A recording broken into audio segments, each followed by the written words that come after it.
Hey folks, Colin here from Sumthins Recording, and today I'm going to show you how to create big and wide horn patches when you're mixing horns. We're going to be going through getting horn patches to be big and wide inside your track today, but before we dive in, if you're ready to go a little bit deeper into the mixing process in its entirety and really start to hone your workflow as an audio engineer, then I have just the thing for you. It is my 7-step mixing checklist, and it's just a simple PDF that will walk you through the entire mixing process, step by step, to help you get professional and radio-ready mixes without any more of the guesswork. It is just bullet points, nice and simple. You can download that below, excuse me. It is completely free for you to download. Let's jump into the video here, though. So we're going to be looking at this stereo horn patch today. But before we even look at the processing on it, I do want to show you how we got it to be stereo. And of course, before we even listen to anything, let's take a look at the track here. So let me hit play and you can hear what our mix sounds like so far. I do have the vocal muted here because this song isn't quite released yet, but you can hear the instrumental for this track so far and at least hear where the horns sit inside the track.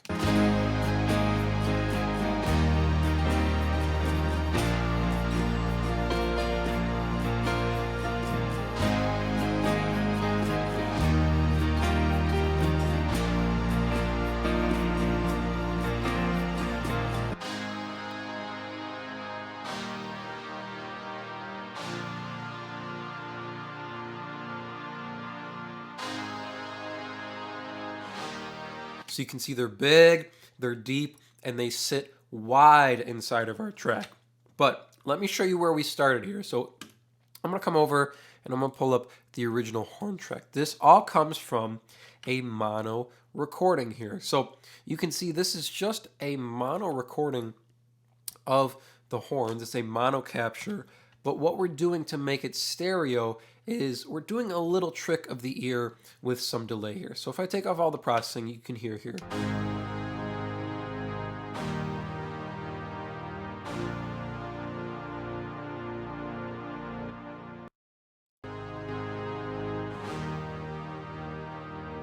You can hear it's just a mono signal where we start, but what we're doing here is I'm pulling in the splitter inside of Studio One. So I'm taking this mono recording, I'm switching it to a stereo channel. So from a mono signal, if we click this guy here, it turns it to a stereo track. So now we have a mono signal sitting on a stereo track. And what that allows us to do is engage the splitter plugin, and we can set the splitter plugin to channel mode. So what that gets us is a left signal and a right signal out of just this mono sound. So we've changed it to a stereo channel, we've engaged our splitter, so now we have access to the left side and the right side, and we're going to put a delay plugin on the left side here. You can use any delay plugin, even just a generic one or the stock one from your DAW. It doesn't have to have a whole lot of functionality to it like this one does here, because all we're doing is we're just using the time here. No feedback, no high cut, no low cut, none of this other stuff here, no width or anything. And the dry wet is all the way up at 100%. We could even lock that if we wanted to at 100%. But what we're doing is we're delaying the left side by 35 milliseconds here. So that's going to get us a difference in sound on the left side and the right side here. So now we've got this tool in. So if I hit play, we're going to have a stereo signal now.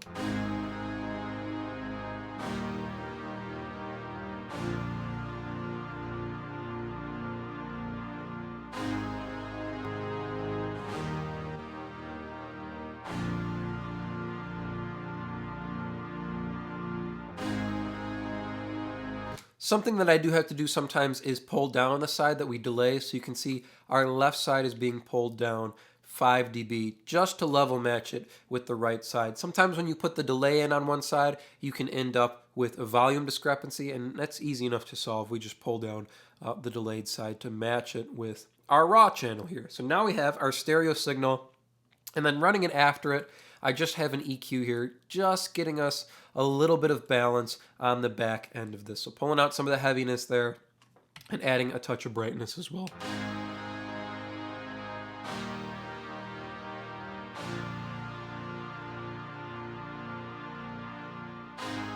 And all of this was done during the recording process. So when it comes time to mix, we have our stereo horns all set up and ready to go for us. So let's hide this guy, which is our original horn track here.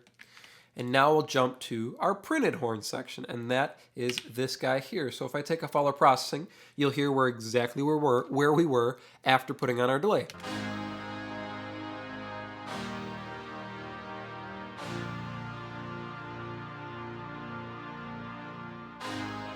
But if we throw this in our track, we're not quite at the point where our horns have a big presence in the song yet. So take a listen.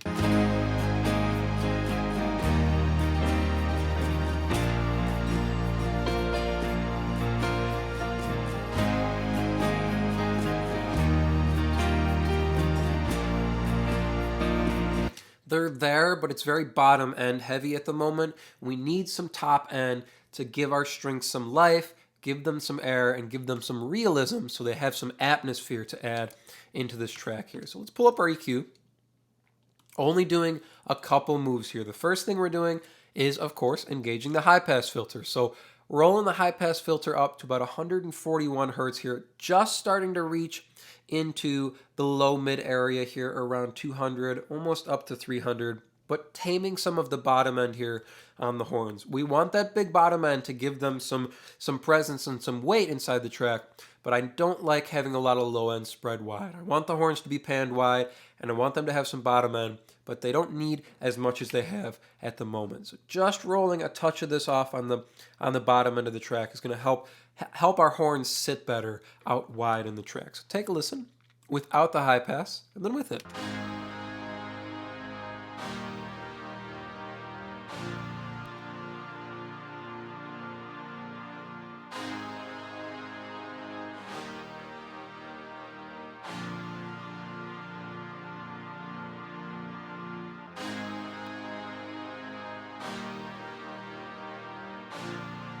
So we still have some weight left to our horns, but now it's shifted and it's sitting a little more around 200 hertz rather than down around 100 or around 80 hertz, where it's going to interfere with our bass and give us some weird issues with low end being spread out wide. I don't like anything lower than maybe about 150 panned out to the side. So guitar stuff like that, usually their weight's sitting around 200 hertz here.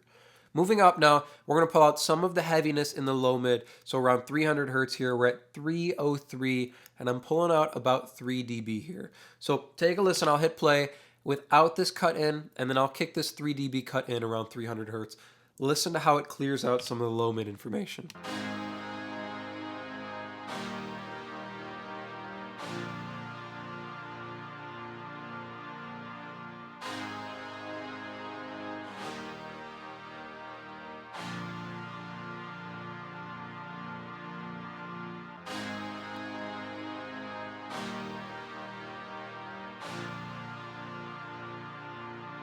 Getting rid of excess low mid energy on a track like this that you want spread out wide in the track can help you give your track that extra perception of width. Anything that has too much of this low mid information tends to feel narrower, and it feels like it hogs the center area, because a lot of stuff that has low mid area or low mid energy we tend to park in the middle, like the vocal and the bass guitar and the kick drum, stuff like that has low end energy and low mid energy, excuse me, we tend to park in the middle. So the more low mid energy a sound like this has, the narrower and the smaller it tends to feel. It feels heavy because it has all this low mid energy packed in, but it doesn't feel wide and it doesn't feel big. It tends to feel more dull. So pulling just a little bit of this out around 3 dB helps us give some space that we can push this out wider. Now, if you've seen any of my videos before, you know before boosting top end, I like to throw some compression on here. So we're reaching for this. This is the Everest compressor. It tends to be smoother than what I usually reach for, which is the 1176. So I'm going to throw this on. We're going to save this last EQ for just a moment here. So medium style attack, fast release, because it's not an aggressive sound. We don't need a very fast attack. It's smoother, but the fast release helps make sure we're not holding on to these notes and they're dying off too quickly. So take a listen without it, and then we'll kick it in.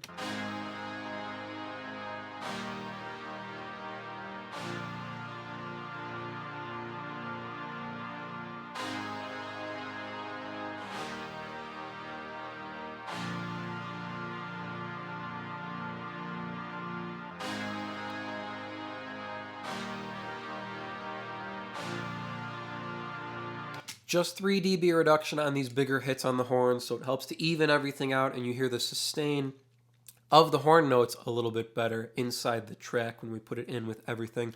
And I tend to like this compressor because it solidifies the sound that we're baking into the track. It doesn't change the tone too much. It pretty much concretes in the work we've already done.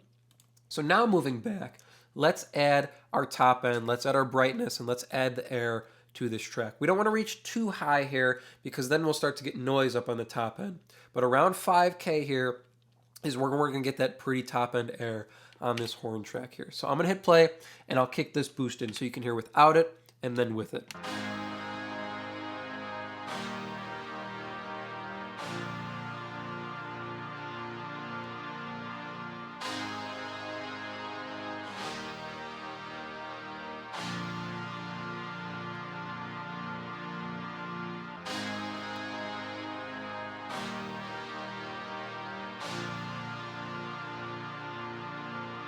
Now we have some brightness, now we have some brilliance to the strings to help them have a bigger presence inside the track. So it's not just about them having weight, it's about them having a bigger presence. So let's throw them inside the track before we attack this last EQ here.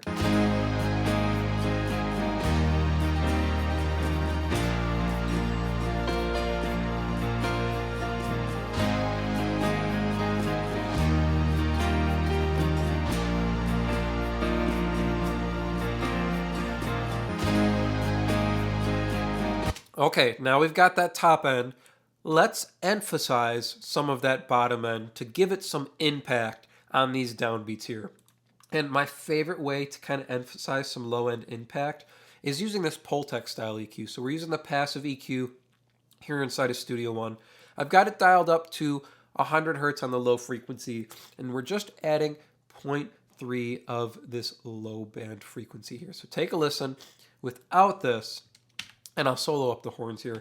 Take a listen when I add it in. It boosts some of that weight in the low end area. We're not bringing up that heaviness in the low mids, just some of that low end impact on these downbeats here.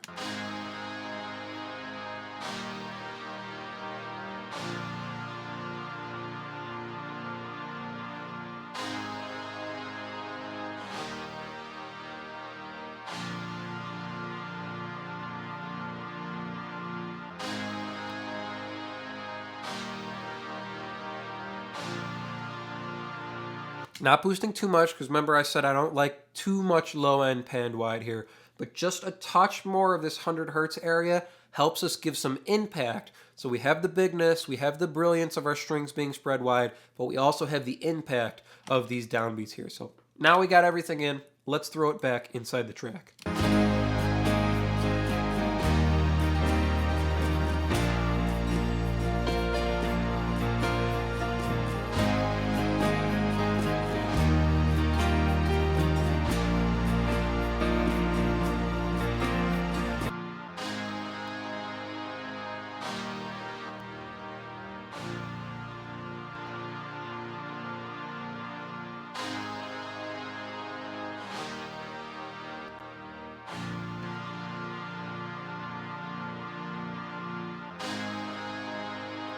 So if you're trying to get your horns big and wide in your track, if you're starting with a mono signal, try the delay trick. Remember, just 35 milliseconds on one side of the channel. Then all we're doing here is using a little bit of EQ, pulling out some heaviness, emphasizing some of that top end brilliance, our compressor to give us evenness and to help bring out the sustain, and then just a touch of the bottom end here with the passive or the Pultec style EQ to give the string, or to give the horns, some impact in the track. I hope that was helpful for you. As I mentioned at the beginning of the video, if you're ready to take your mixes to the next level and really start dialing in your workflow as an audio engineer, then I have just the tool for you, and it is completely free. It is my 7-step mixing checklist, and you can download it below to start creating more professional mixes in less time. Thank you so much for watching, and I will see you in the next video.